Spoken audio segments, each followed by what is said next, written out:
እኮ ሰምተዋል። አቤልን ደህና ደሩ አለ። ደህና ደሩ ሲል ደህና ደር ነው ማለት ያለብን። ባይ ባይ በለው አንዴ እጅን እንደዚህ በለው። አቤል አስራ ስርዓትን ያጭ አቤል ላይ የተኛ ሁለት ሰው እዚህ መኖር አይጠበቅበትም። ተኛ እንዴ እሱ ምን በወጣው እሱ ምን ያድርግ እሱ ምንድነው የምትፈታተኝ? ሄቤላ ምን እያደረኩ ተፈታተንኩ እኮ በቃ እኔ መንፈሱ ነው እንጂ እየተፈታተነኝ ያለው። እውነትሽን ነው ሄርሜላ ማለት ነው። የዝሙት መንፈስ እንደሚፈታተንሽ ያው እርግጠኛ ሆነናል። ግን ሳስበው አብርሽ ብቻ የሚችልሽ አይመስለኝም እውነት ለመናገር ማለት ነው። ሌሎችም ያው አጠገቡ ስላሉ እነ ብሩክነ ምናምንቴ የሚባሉት ማለት ነው። ሁሉም አንድ አይነት ከአንዳቸው የማይሻሉ ይሄ ልበቢስ ወይም ደግሞ ልብ የሌላቸው ማለት ነው። እና ሳስብሽ እውነት ለመናገር እንደዚህ አይነት ሴት አለ እንዴ ብዬ በራሴም የተገረምኩኝ ነው። እውነቴ ነው፣ ጉራ አይደለም መላቸው። እውነት እንደው በአደባባይ ይሄ እኮ ለማስመሰል ነው እንጂ እውነት ለመናገር አሁን እውነት አብሮ አላደረም ለማለት እንድንል እኛ እኮ ጅሎች አይደለንም። እንደዚህ ነገሮች ይገባናል። ሰላም እንዴት ናችሁ ውድ የዚህ ቻናል ቤተሰቦች? ሰላማችሁ በያላችሁበት ብዝዝት ይበልልኝ። እንግዲህ ቻናሌን ሰብስክራይብ እያደረጋችሁ እንዲሁም ደግሞ ቪዲዮን ስታዩ ላይክ እያደረጋችሁ ቤተሰብ የሆኑ አስተያየት ካላችሁ ኮሜንት ማስቀመጫ ላይ አስቀምጡልኝ እያልኩኝ እውነት እኔ በጣም ነው ያዘንኩት ሴት በመሆኔ ማለት ነው። በጣም አዝኛለሁ እውነት ለመናገር ማለት ነው። በእነሱ ቤት አሁን እያስመሰሉ ያሉት ይህን በቃ አብረው አላደሩም። እንደገና ደግሞ ይሄ አብርሽ እምቢ ብሎ እንደተዋት ምናምን ነገር ነው የታገር ነው። እናንተ ሰው በተለይ ደግሞ ወንድና ሴት ገላውን እየተሻሸ እዛ ጋር ታውቃላችሁ አይደል? ሰው እሳትና በቃ የፈለገ ብትሆኑ ሰው ናችሁ። በቃ የፈለገ ጥንቃቄ ብታረጉ የፈለገ ጨዋ ብትሆኑ ሰው ናችሁ እኮ አይደል? ጥንቃቄ ማድረግ ያለባችሁ እኮ አብሮ አንሶላ በመጋፈፍ አይደለም፣ በንክኪ ነገሮች ራሱ ጥንቃቄ ማድረግ አለባችሁ።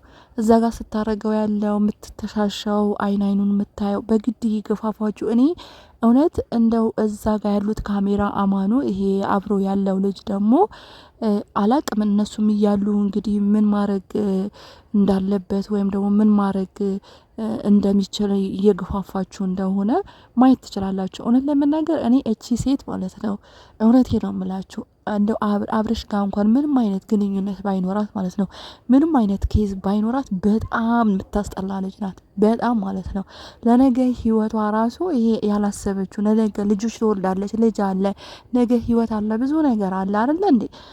እንደው አንዳንዴ እኮ ድራማ ነው ብለን እናስባለን አይደለ? ድራማ ላይሆንም ሊሆንም ይችላል። እንደው ድራማ የፈለገ ድራማ እንኳን ቢሆን ማለት ነው ለምሳሌ ተዋናዮች ብታዩ ብዙ ጊዜ ትዳራቸው የሚፈቱ ለምን ይመስላችኋል? ብዙ አብዛኛው አርቲስቶች ማለት ነው ትዳራቸው ይፈታሉ። ለምን ይመስላችኋል? ያ ስራ እንደሆነ ያውቃሉ አይደለ? የስራ ጉዳይ እንደሆነ የእንጀራ ጉዳይ እንደሆነ ምናልባት ባልና ሚስት ከሆኑ በኋላ ያ ጉዳይ ያውቃሉ። ግን ባልዮ ወይም ሚስትዮ ማለት ነው ከሌላ ሴት ጋር ስትነካካ ከሌላ ወንድ ጋር ስትነካካ ምንም አይነት ነገር ባያደርጉ በልባቸው ምንም አይነት ነገር ባይኖር ያ ሰው ጥላቻ ነው። በቃ ቋቅ ይላችኋል። ገባችሁ? ይሄ ሰላም አይሰጣችሁም። ለቤታችሁ ሰላም አይሰጣችሁም። ለትዳራችሁ ሰላም አይሰጣችሁም። ለልጆቻችሁ ሰላም አይሰጣችሁም። ምክንያቱም ባልዮ የሚያስበው ጭንቅላቱ የሚነካ ከከሌ ጋር እኮ ለድራማም ቢሆን እንደዚህ ይሆናለች፣ ገላዋን ወይ አብረው ተኝታለች፣ ወይ ተሳስማለች፣ ወይ እንደዚህ ንክኪ ነገር አድርጋለች። ገባችሁ? ሰላም አይሰጣቸውም፣ ሰላም አያገኙም። ለዛ ነው አብዛኞች አርቲስቶች ትዳራቸው የሚፈቱ። ከስንት አንድ የተሳካለት ከስንት አንዳንዶቹ ነው እንጂ አብዛኞቻቸው ትዳራቸው ያው እናውቃለን ሚዲያ ላይ ማለት ነው። ለምን ይመስላችኋል ይሄ ሁሉ የሚሆነው? አብዛኛው የኢትዮጵያ አርቲስቶች ለምንድን ነው ትዳራቸው ላይ ማይጸኑት? አሁን እነዚህ ልጆች ማለት ነው እውነት አብርሽ የራሱ የሆነ ህይወት ሊኖረው ይችላል። ልጅቷም ሄርሜላ የምትባለውም የራሷ የሆነ ህይወት ሊኖራት ይችላል። ግን ነገዋ ምንድነው ነው? ነገ ምንድነው ነው? ከወንድ ጋር እንደዚህ እየተሻሸች እንዴ በግድ አብረኝ ካላደረች ለማስመሰል ነው እንጂ እኮ አብረው አድረው እንደፈለጉ ተጨማልቀው ስካራቸው ጠፍቶ ምናምን ነው የመጡብን ማለት ነው። ግን ለህዝቡ ማታለያ ይሄ ቅምሻ ይሆናል። ለምን እንደዚህ ብለን አንመጣም? የሚል ነገር ተመካክረው ተነጋግረው ነው። ብዙዎቻችን ቪዲዮ ስንሰራ አብረው አደሩ አብረው እንደዚህ ያረጉ ብለን ሰርተናል አይደለ? ያ ነገር ማጥፊያ ነው በእነሱ ቤት፣ ያ ነገር መሰረዣ እንዲሆን ነው። ገብቷቸዋል? እንደዚህ ብለው የመጡት ማለት ነው።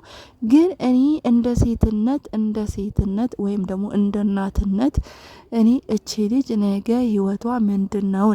ነገ ባለትዳር አብርሽ ያግባትም አያግባትም አይመለከተንም፣ እሱ የኛ ጉዳይ አይደለም። ግን ነገ የሚያገባት ባል እነዚህን ቪዲዮዎች መቼም ልደልታቸው ብትችልም ማንነቷን አደልትም፣ ህሊናዋን አደልትም አይደለ? እነዚህ ቪዲዮዎች ሊያዩት ወይም ደግሞ ሊያይ ይችላል። ስለዚህ ለነገ ትዳሯ ለነገ ቤቷ ምንድነው እያስቀመጠች ያለችው? እንዴ አሁን እኮ ግራ እየገባን ነው። እንደው እውነት ሆነ እንዴ ሴት ልጅ ወንድ ልጅ መድፈር እውነት ሆነ እንዴ? አረ በስማ እናንተ ይዋ በእንደዚህ አይነት ነገሮች እኮ ነው ሴጣኖች በመሀል ገብተው ያላስፈላጊ ነገር ውስጥ የምንገባው ማለት ነው። በእንደዚህ የት ሀገር ነው ራቆቷን ደግሞ ለማስመሰል አንገቷን እንዴ ትላንትና ራቆትሽ አይደል እንደ የመጣሽ ነበር ዛሬ መሸፋፈኑ ምን አስመሰለሽ? ጫጫ መሰለች ማለት ነው። ጫጫ እየመሰለች 10 ጊዜ አንገቷ ወደዚህ ወደዛ እየደረገች አይኑን እያየች ከንፈሩ ኦ ማይ ጋድ ልትስመው ራሱ እኮ ልጆቹ ስላሉ ለነገሩ እንዴት ታፍራለች? አታፍር። ሶሻል ሚዲያ ላይ የተቀረጸች የሰው ባል እያማለለች ወይም ደግሞ የሰው ባል እየቀማች ያላፈረች እዛ ጋር የምታረገው ነገር ታፍራለች።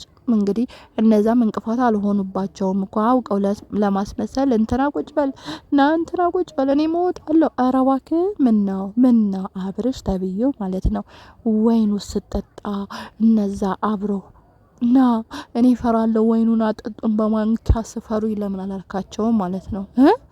አቅፋ ስትላላስ እዛ ጋ ስትሞቁ እና ብሩክ እና በእናት እፈራለሁ ናና ከኋላ ቁምልኝ ለምን አላልከውም እንዴ? ዛሬ ምን ነው ማደሩ ለማስመሰል እኛ ምን እናቃለን? እውነት እኔ አሁን የሚገርመኝ ነገር እኛ ተመልካቾች አራሱ ላይክ እያደረግናቸው ሰብስክራይብ እያደረግናቸው ኮሜንት እየጻፍንላቸው ለነገሩ እዚህ ስራ ላይ ማለት ነው እነሱ በሚሰሩት ይሄ በብልግና ነገር የእኛም እጅ እንዳለ እንዳትረሱ፣ እኛም እንዳንንበት እንዳትረሱ። ምክንያቱም የሰው ልጅ በመስራት አይደለም ስራውን በመተግበር አይደለም አይነ ራሱ አንደበት ራሱ እጅ ራሱ በነሱ በሚሰሩት ኃጢአት እኛ ተዋዋሪ እንደሆንን እያንዳንዳችሁ እመኑበት። ይሄ ነገር ማለት ነው እያንዳንዳችሁ ያየ ሁሉ አይቶ የተመኘ ሁሉ አመንዛሪ ነው ይላል። ስለዚህ እኛ እያየን ነው አይደለ? ካየን ማለት ነው የእነሱን ነገር ወደንላቸው ወይም ደግሞ ደስ ብሎን ስለምናይ እኛ ከነሱ የተሻልን አይደለም፣ እኔም እየጨመራችሁ ማለት ነው። ስለዚህ ተመልካችን ቢሆን ከነሱ ኃጢአት ወይም ደግሞ ከነሱ እንትን ነጻ ወጥተናል ወይም ደግሞ እኛ ነጻ ነን እኛ ጻድቅ ነን ምናምን እያልን አይደለም። ብዙዎቻችን ኮሜንት ላይ እንሳደባለን፣ ብዙ ነገር እንናገራለን፣ ከኔም ጭምር ማለት ነው። ግን እኔ ከነሱ ስራ ነጻ ወጣሁኝ ማለት አይደለም። ይሄን እንድታቁ ትፈልጋለሁ፣ በተለይ ተመልካች የሆንን ማለት ነው። ስለዚህ እቺ ልጅ ነገ ታያላችሁ። እንደው አልጋ ላይ እንዴት ብዬ ልንገራችሁ? በሌላ ቪዲዮ አስተዳደጋችን በጨዋነት ስላደግን እንደዚህ አይነት ነገሮች ለማድረግና ለመናገርና ለማድረግ የሚከለክሉን ብዙ አይነት ነገሮች አሉና አሁን እነሱ ስለባለጉ እኛ በባለጌ መልክ መመለስ የለብንም። ሲፈልግ ዩቲዩብ ቅርቅር ብሎ ይቅር እንጂ እንደዚህ አይነት ነገር መናገር የለብንም ማለት ነው። ስለዚህ አሁን አጅሬት ማለት ነው ገላውን እየተሻሸሽ ለማስመሰል ውድ ቤተሰቦቼ ለማስመሰል እንግዲህ እያት መሰራውን ስራ ሁሉ እያት የምታረገውን ሁሉ እያት። እንግዲህ ይሄ ብሩክ የሚባለው አቤል ነው ማነው የሚባለው ማለት ነው። እሱ እንግዲህ እንቅፋት ሆኖባቸው እንጂ እርግጠኛ ነኝ ካሜራማኑ ባይወጣም እንግዲህ አልጋ ላይ ስራቸውን እየሰሩ ያሳዩን ነበር። እና በቃ ይሄ እርግጥ ነው የተረጋገጠ የሰው ባል እያማለለች 10 ጊዜ እየሳመች የት ሀገር ነው እንደዚህ አይነት ነገር ይደረግ? ቆይ ይች ልጅ ግን እኮ አሁን ወደ ህግ ቦታ ብትሄድ ኃይለኛ ቅጣት እንዳለባት ታውቃላችሁ አይደል? ከፍተኛ ቅጣት እንደሚያስቀጣት ማለት ነው። እና በጣም ነው የሚዘገኑት፣ በጣም ነው የሚያስጠሉት። እና ሄርሜላ እኔ በሃይማኖት እንደዚህ የምልበት ጉዳይ የለኝም። ስራሽን ያውጣሽ። ግን ኃይለኛ መንፈስ እንዳለብሽ እሱም የዝሙት መንፈስ ኃይለኛ መንፈስ እንዳለብሽ አንቺም ተረድተሽዋል። ምክንያቱም እንትኔ እንደዚህ ያደርገኛል ስላለሽ ማለት ነው። ስለዚህ እንግዲህ እግዚአብሔር ልቦና ይስጥሽ እያልን ያንቺ ወዳጅ የሆኑትም ይጸልዩልሽ ከዚህ ጉድ እንዲያወጣሽ። እንግዲህ አንቺን ብቻ እየበከልሽ ሳይሆን ተመልካችም እኛም እያየን እየበከልሽን ነው። እንዲሁም ደግሞ ከአንቺ ጋር ያሉትም እዛ ጋር ያሉትም እኮ መከራቸው። ለነገሩ እሷ አለች ምንም አይሆኑም። እሷ ያው ቅምሻ ስለሆነች ማለት ነው፣ የዶሮ ቅምሻ ስለሆነች ምንም አይሆኑም። ምክንያቱም አብርሽ ብቻ የሚበቃት አትመስልም ልጅቷ ማለት ነው። አነጋገሯ፣ አስተያየቷ ምናምን በአብርሽ ብቻ የምትበቃ አይመስልም። ለማንኛውም ውድ ቤተሰቦች ሰላማችሁ ብዝት ይበልልኝ። ቻናሌን ሰብስክራይብ እያደረጋችሁ እንዲሁም ቪዲዮን ስታዩ ላይክ እያደረጋችሁ ቤተሰብ የሆኑ ሰላማችሁ ብዝት